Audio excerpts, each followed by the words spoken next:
Hello प्यारे बच्चों, आप लोग कैसे हो? आई होप आप लोग मस्त होंगे, स्वस्थ होंगे तथा अपनी पढ़ाई को मन लगाकर कर रहे होंगे। मैं नीतीश भैया आप सबों के बीच लेकर आ गया हूँ Bihar board class 10 Sanskrit chapter 1 का संपूर्ण हिंदी अर्थ आपके प्यारे से YouTube channel success competition centre पर। तो चलिए बिना देर किए हुए वीडियो को शुरू करते हैं। तो आपके चैप्टर 1 का नाम है मंगलम। संस्कृत लिखा गया उपनिषदः वैदिकमागमस्य अन्तिमे भागे दर्शनशास्त्रस्य सिद्धान्तान् प्रकटयन्ति। सर्वत्र परमपुरुषस्य परमात्मनः महिमा प्राधान्यतया गीयते। तेन परमात्मनः जगद्व्याप्त्यनुशासितं चास्ति। स एव सर्वेषां तपस्यां परं लक्ष्यम्। अस्मिन् पाठे परमात्मपरः उपनिषदां पद्यात्मकः पंचमंत्राः संस्कृताः सन्ति। हिंदी अर्थ होगा इसका कि उपनिषद वैदिक साहित्य के अंतिम भाग में दर्शन शास्त्र के सिद्धांत को प्रकट करते हैं। उनमें सर्वत्र परम पुरुष अर्थात परमात्मा की महिमा का मुख्य रूप से वर्णन किया गया है।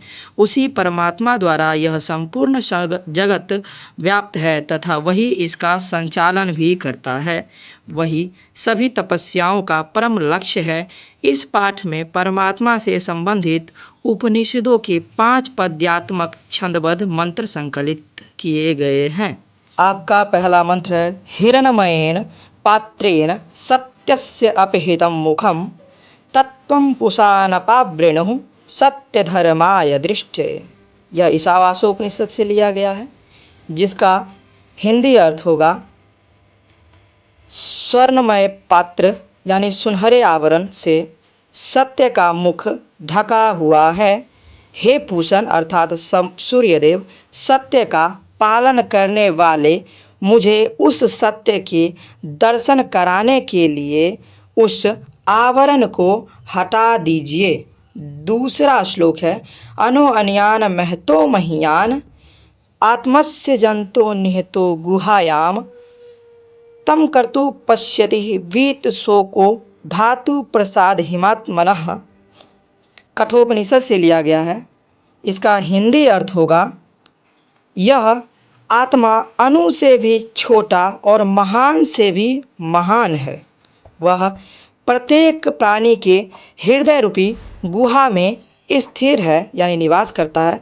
निष्काम शुद्ध मन वाला तथा शोक से रहित मनुष्य ईश्वर की कृपा से उस आत्मा की महिमा का दर्शन करता है।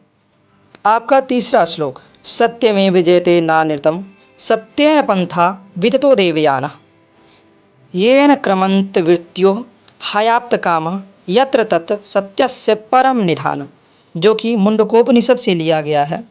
इसका हिंदी अर्थ होगा कि सत्य की ही विजय होती है, असत्य की कभी नहीं। सत्य के द्वारा देवताओं का मार्ग प्रशस्त होता है। उसी मार्ग से अपनी सभी कामनाओं को पूर्ण कर चुके ऋषिगण उस स्थान तक पहुँच जाते हैं जहाँ सत्य का परम धाम यानी परम निवास होता है।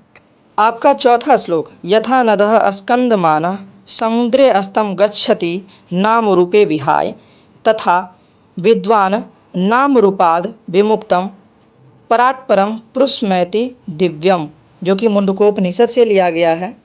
इसका हिंदी अर्थ होगा कि जिस प्रकार बहती हुई नदियाँ अपना नाम और रूप छोड़कर समुद्र में मिल जाती है, उसी प्रकार विद्वान पुरुष नाम और रूप के बंधन से मुक्त होकर उस दिव्य सर्वोच्च परम पुरुष परमात्मा को प्राप्त हो जाता है। आपका पांचवा श्लोक है वेदा हेमंतम पुरुषः महांतम आदित्य वर्णम तमसः परस्तात् तमेव विदित्वमेति मृत्युमेति नान्यः पंथा विद्येनाय, जो कि श्वेताश्वर उपनिषद से लिया गया है। इसका हिंदी अर्थ होगा कि मैं उस महान पुरुष यानी परमात्मा को जानता हूँ जो सूर्य के समान प्रकाशमान है और अज्ञान रूपी अंधकार से परे है। केवल उसी परमात्मा को जानकर मनुष्य मृत्यु पर विजय प्राप्त करता है। मोक्ष यानी मुक्ति प्राप्त करने का इसके अतिरिक्त कोई अन्य मार्ग नहीं है। अगर वीडियो पसंद आया हो तो उसे लाइक करें तथा चैनल को सब्सक्राइब करें।